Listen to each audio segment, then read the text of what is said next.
Hello, everybody, and good day to you all. Today, I am talking about Legion, episode number 2, chapter 2. This episode was directed by Michael Pendle, and we pretty much still exploring the mind of David. You have Melanie Bird, played by Jean Smart, and she has Ptonomy Wallace, played by Jeremy Harris. And Ptonomy is a mutant too. He has some type of memory type of powers. And so they go inside pretty much David's head, try to help him with his memories, because they want to find where his powers and his manifested, at what point in his life his powers manifested, and what triggered it. Because if he knows what triggered his powers, he can learn how to trigger his powers on his own when he wants to, instead of this happening randomly when he gets upset or scared or something like that.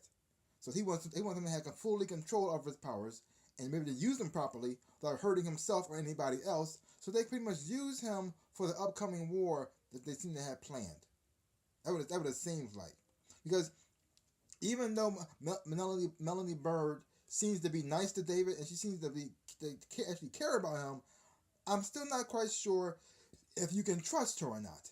I want to trust her, but pretty much having David under your control is pretty much having a nuclear bomb at your disposal. I mean, he is extremely a mega level mutant. Now, I don't know how far of his powers they're going to have him explore in this world, but for now, he is an extremely powerful telepath and telekinetic, and that's enough to do a whole lot of damage.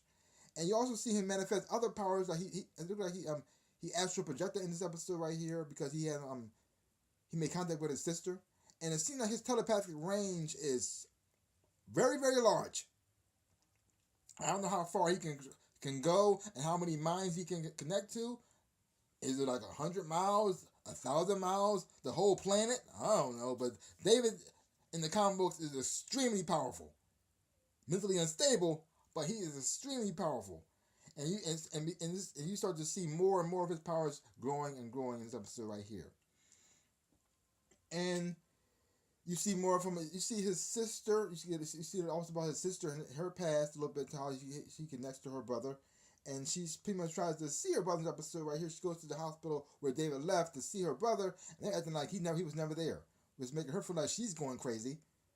And there she meets the Eye, and she also meets Dr. Bates, and we get introduced to other characters in this episode here. You get introduced to Carrie Loudermilk, played by Bill Irwin, and Dr. Poe, played by Scott Lawrence. And Dr. Poe was a psychiatrist who was treating David when David thought he was insane.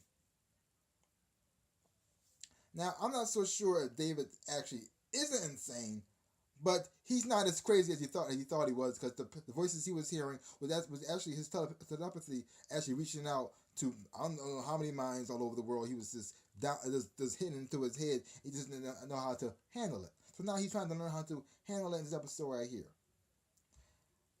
This was another great episode.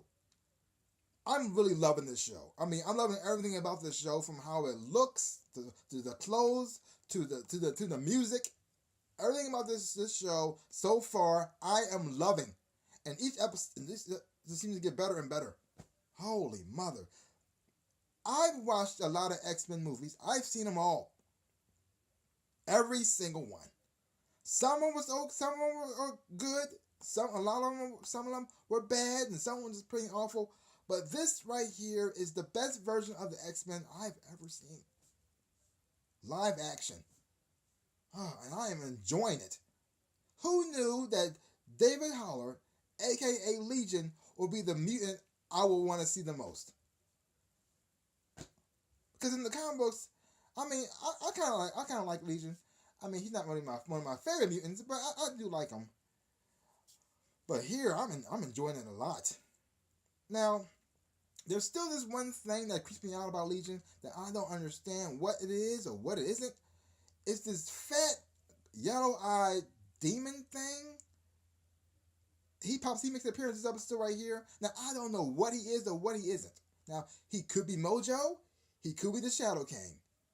Because they showed the fat guy, then they showed something else. It kind of looked like the Shadow King, which I thought it was. I'm not sure what that was.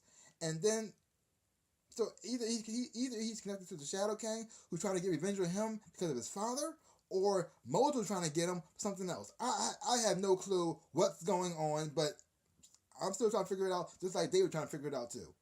Because you're pretty much exploring his mind, and you're watching everything through his eyes, and I am enjoying that a whole lot. Everybody in the crew is great. Their acting performance is fantastic. Dan Stevens is just fun to watch. I mean, every time you see him, you just want to explore the whole world with him. His acting performance is amazing. Oh, everything about this show is so good. If you haven't watched Legion, I say watch Legion. Just watch the show. It's a little weird. It's a little out there. And the way it's shot and the way it's done goes against everything you've probably ever seen in every TV show before in your life. But it's done so well that it's so enjoyable that you just want to go on the journey along with them. So, if you haven't watched Legion, you saw this episode right here. Leave your comments down below. Let me know what you thought about it. And if you have been watching it, like I said before, watch the show. Hopefully when you watch it, you will enjoy and you will love it and you have fun watching it too. Hopefully. Well, that's pretty much all I gotta say about that. So give my channel a big like, hit the thumbs up. Boom. And subscribe to my channel and share. I really would appreciate it, like I always say in my dreams and in real life. I am the NinjaRabbit. Who knew it was going to be Legion that's going to give me love the X-Men in live action?